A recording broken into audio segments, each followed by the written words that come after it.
అమ్మో! జుట్టు రాలిపోతోంది, పలచబడిపోతోంది, బట్టతలొచ్చేస్తుందేమో. ఈ మాటలు వింటే చాలు మనలో చాలామందికి టెన్షన్ మొదలైపోతుంది. ఇది చాలా కామన్ ప్రాబ్లం, కరెక్టే. కాని దీని వెనకున్న సైన్సేంటి? అసలు సొల్యూషన్ ఎక్కడుంది? పదండి, ఈరోజు జుట్టు పెరిగే సైన్స్లోకి కాస్త లోతుగా వెళ్ళి ఆ సమాధానాలేంటో తెలుసుకుందాం. జుట్టు ఊడుతోందని తెలియగానే మనమందరం చేసే మొదటి పనేంటి? వెంటనే ఖరీదైన షాంపూలు, బ్రాండెడ్ నూనెల కోసం వెతుకుతాం కదా? మరి నిజంగా ఆన్సర్ ఆ బాటిల్స్లో ఉందా, లేకపోతే సమస్య మన శరీరంలోనే ఉందా? ఈ ఒక్క ప్రశ్నతోనే మన జర్నీ మొదలుపెడదాం.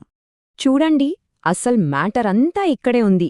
మనకు పైకి కనిపించే జుట్టు రాలడం, పలచబడటం ఇవన్నీ జస్ట్ ఒక ఐస్బర్గ్ కొనలాంటివి అన్నమాట. అసలు సమస్యంతా ఆ నీళ్ల కింద, అంటే మన బాడీ లోపల ఉంది. న్యూట్రిషన్ సరిగా లేకపోవటం, హార్మోన్స్ ఇంబ్యాలెన్స్, మన లైఫ్ స్టైల్, స్ట్రెస్ ఇవే అసలు విలన్లు. సరే, మరి ఈ ప్రాబ్లంని రూట్ నుంచి అర్థం చేసుకోవాలంటే ఫస్ట్ మన జుట్టు అసలు ఎలా పెరుగుతుందో తెలుసుకోవాలి. పదండి, మన హెయిర్ ఇంజిన్ రూమ్ లోపలికి ఒకసారి తొంగి చూద్దాం. అక్కడ ఏం జరుగుతుందో తెలుసుకుందాం. మన తలలో చర్మం కింద హెయిర్ ఫాలికల్ అని ఒకటుంటుంది. దీన్ని ఒక చిన్న ఫ్యాక్టరీలా ఊహించుకోండి. ఈ ఫ్యాక్టరీ పనేంటంటే కంటిన్యూయస్గా సెల్స్ని డివైడ్ చేసి కొత్త జుట్టుని తయారు చేయడం. అమేజింగ్ విషయమేంటంటే మన తలమీద ఇలాంటివి సుమారు 1,00,000 ఫ్యాక్టరీలుంటాయి. ప్రతి ఒక్క వెంట్రుక తన జర్నీని ఇక్కడ్నుంచే స్టార్ట్ చేస్తుంది.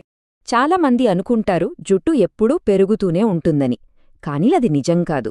హెయిర్ గ్రోత్ అనేది ఒక సైకిల్, ఒక చక్రం లాంటిది. ఇందులో 3 స్టేజెస్ ఉంటాయి. మొదటిది అనజెన్ ఫేజ్, అంటే యాక్టివ్గా జుట్టు పెరిగే దశ.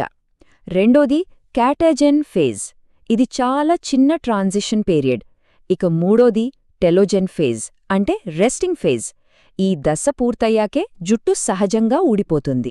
ఇక్కడే అసలు కిటుకు ఉంది.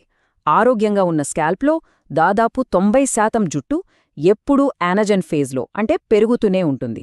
కేవలం 10% మాత్రమే రెస్టింగ్ ఫేజ్లో ఉంటుంది. కానీ మనం స్ట్రెస్కి గురైనప్పుడు లేదా సరియైన తిండి తిననప్పుడు ఈ బ్యాలెన్స్ పూర్తిగా దెబ్బతింటుంది. అప్పుడేమవుతుందంటే రెస్టింగ్ ఫేజ్లో ఉండే జుట్టు 10% నుంచి ఏకంగా 30%కి పెరిగిపోతుంది. అంటే ఆలోచించండి, 3 రెట్లు ఎక్కువ జుట్టు రాలిపోవడానికి రెడీగా ఉందన్నమాట. షాకింగ్గా ఉంది కదూ? సరే, ఇంతకీ ఈ హెయిర్ గ్రోత్ సైకిల్ ఎందుకు డిస్టర్బ్ అవుతుంది? దీని వెనక ఉన్న అసలు విలన్లెవరు? పదండి, వాళ్ళెవరో ఒక్కొక్కరుగా బయటకు లాగుదాం.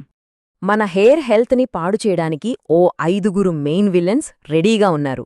మనమిప్పుడు ఈ 5 గురించి డీటెయిల్డ్గా చూద్దాం. ఎందుకంటే విలన్ ఎవరో తెలుస్తేనే కదా వాణ్ణెలా ఎదుర్కోవాలో మనకు తెలిసేది. మన లిస్ట్లో నంబర్ 1 విలన్, ఇంకా చెప్పాలంటే మోస్ట్ డేంజరస్ విలన్, డిహెచ్టి. సింపుల్గా చెప్పాలంటే మన బాడీలో ఉండే టెస్టోస్టెరాన్ అనే హార్మోన్ ఒక ఎంజైమ్ వల్ల డిహెచ్టి అనే పవర్ఫుల్ హార్మోన్గా మారుతుంది. ఈ డిహెచ్టి ఏం చేస్తుందంటే నేరుగా వెళ్లి మన హెయిర్ ఫోలికల్స్కి అతుక్కుంటుంది. వాటిని మెల్లమెల్లగా కుదించేసి చివరికి జుట్టు పెరగకుండా పూర్తిగా ఆపేస్తుంది.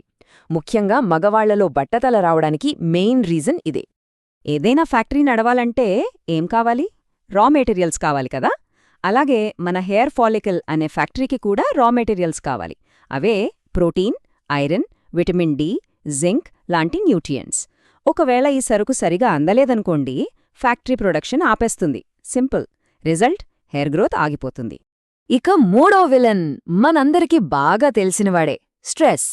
మనం విపరీతంగా ఒత్తిడికి గురైనప్పుడు మన బాడీలో కార్టిసాల్ అనే హార్మోన్ రిలీజ్ అవుతుంది. దీన్ని మనం గ్రోత్ స్టాపర్ అని పిలవచ్చు.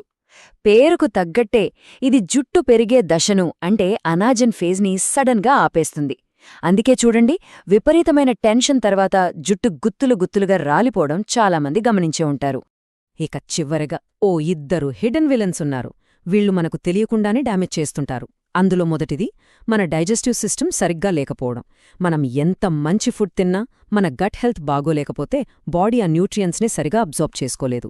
ఇంకా అవి జుట్టుదాకా ఎలా చేరతాయి? ఇక రెండోది కెమికల్స్ ఓవర్గా వాడటం. కొన్ని రఫ్ షాంపూలు, ట్రీట్మెంట్లు పైకి జుట్టుకు మెరుపు ఇచ్చినట్టనిపించినా లోపల రూట్స్ని చాలా బలహీనం చేసేస్తాయి. సరే, ఇంతసేపు ప్రాబ్లమ్స్ గురించి, విలన్ల గురించి మాట్లాడాం. ఇప్పుడు మోస్ట్ ఇంపార్టెంట్ పార్ట్కి వచ్చేశాం. అదే సొల్యూషన్స్. మన హెయిర్ హెల్త్ని మళ్లీ లోపల నుంచి ఎలా రీబిల్డ్ చేయాలో ఒక క్లియర్ యాక్షన్ ప్లాన్ ఇప్పుడు చూద్దాం. ఆరోగ్యకరమైన జుట్టు అనేది ఒక స్ట్రాంగ్ బిల్డింగ్ లాంటిది. ఏ బిల్డింగ్ అయినా ఫౌండేషన్ చాలా ముఖ్యం గదా. మన జుట్టు కూడా 3 పిల్లర్స్ మీద నిలబడి ఉంది. అవే మంచి పోషకాహారం, బ్యాలెన్స్డ్ హార్మోన్స్, ఇంకా హెల్దీ లైఫ్ స్టైల్. ఈ మూడింటిలో ఏ ఒక్క పిల్లర్ వీక్ అయినా మొత్తం బిల్డింగ్ కూలిపోతుంది. అంటే మన జుట్టు ఆరోగ్యం దెబ్బతింటుంది. మొదటి పిల్లర్ న్యూట్రిషన్. మన హెయిర్ ఫ్యాక్టరీ సరిగ్గా పనిచేయాలంటే వాటికి ఫ్యూల్ ఇవ్వాలి కదా. సో జుట్టుకి బిల్డింగ్ బ్లాక్స్ లాంటి ప్రోటీన్ కోసం గుడ్లు, మొళకలు, పప్పులు తినాలి. బ్లడ్ సర్క్యులేషన్ పెంచే ఐరన్ కోసం పాలకూర, బీట్రూట్ లాంటివి తీసుకోవాలి. ఫాలికల్స్ హెల్త్కి జింక్ చాలా ముఖ్యం. అది గుమ్మడి గింజలు, నట్స్లో దొరుకుతుంది. అన్నిటికంటే ముఖ్యంగా రోజు కనీసం 3 నుంచి 4 లీటర్ల నీళ్లు తాగడం అస్సలు మర్చిపోకూడదు. ఇప్పుడు మూడో pillars hormones and life style. నిజానికి ఈ రెండూ ఒకదానికొకటి చాలా దగ్గర సంబంధమున్నవి. మనం మన లైఫ్ స్టైల్ని సెట్ చేసుకుంటే చాలు. అంటే స్ట్రెస్ని మేనేజ్ చేసుకుని సరిపడా నిద్రపోతే మన హార్మోన్స్ ఆటోమేటిక్గా బ్యాలెన్స్లోకొచ్చేస్తాయి. దీనికోసం ఇక్కడో సింపుల్ డైలీ రొటీన్ ఉంది. ఉదయాన్నే ఓ 15-20 నిమిషాలు సూర్యరశ్మిలో నిలబడితే నాచురల్ విటమిన్ డి వచ్చేస్తుంది. బ్రేక్ఫాస్ట్లో ఖచ్చితంగా ప్రోటీన్ ఉండేలా చూసుకోవాలి. అవే మన జుట్టుకు బిల్డింగ్ బ్లాక్స్. రోజంతా హైడ్రేటెడ్గా ఉండాలి. ఇక రాత్రి స్ట్రెస్ తగ్గించుకోవాలి. అప్పుడే కార్టిసాల్ లెవెల్స్ కంట్రోల్లో ఉంటాయి. కనీసం 7-8 గంటలు ప్రశాంతంగా నిద్రపోతే బాడీ రిపేర్ అవుతుంది, గ్రోత్ కూడా బాగుంటుంది. ఇవి చాలా సింపుల్ మార్పులే అనిపించొచ్చు, కానీ వీటి ఎఫెక్ట్ మాత్రం చాలా చాలా పెద్దది. అలాగే కొన్ని కామన్ అపోహల్ని కూడా మనం పక్కన పెట్టేయాలి. గుండు చేయిస్తే జుట్టు ఒత్తుగా పెరుగుతుంది. అదో పెద్ద అపోహ. అసలు ప్రాబ్లం బయట కాదు, లోపలుంది. కేవలం నూనె రాస్తే ఊడిన జుట్టు తిరిగి వస్తుంది, అది నిజం కాదు. హెయిర్ గ్రోత్కి ఒక హోలిస్టిక్ అప్రోచ్ కావాలి. అన్నీ షాంపూలు బట్టతలకి కారణం. అబ్బే, అస్సలు కాదు. ఏ ఒక్క ప్రోడక్ట్ మీద ఫోకస్ పెట్టడం కన్నా మనం కన్సిస్టెంట్గా మంచి అలవాట్లు పాటించడం ముఖ్యం. గుర్తుపెట్టుకోండి, అసలు సొల్యూషన్ ఎప్పుడూ లోపలి నుంచే స్టార్ట్ అవ్వాలి. చివరిగా ఒక్క విషయం, హెయిర్ హెల్త్ అనేది ఓవర్ నైట్ జరిగే మ్యాజిక్ కాదు. దీనికి ఓపిక, కన్సిస్టెన్సీ చాలా అవసరం. ఇవాళ మొదలుపెట్టి రేపే రిజల్ట్స్ రావాలంటే కుదరదు. మనమిప్పుడు చెప్పుకున్న ప్లాన్ని కనీసం 3 నుంచి 6 నెలలు ఓపికగా పాటిస్తే మార్పు ఖచ్చితంగా కనిపిస్తుంది. ఒక్కటి గుర్తుంచుకోండి, ఒక చెట్టు బలంగా ఉండాలంటే దాని వేర్లు బలంగా ఉండాలి. అలాగే మన జుట్టు బలంగా ఉండాలంటే మన శరీరం లోపల నుంచి బలంగా ఉండాలి.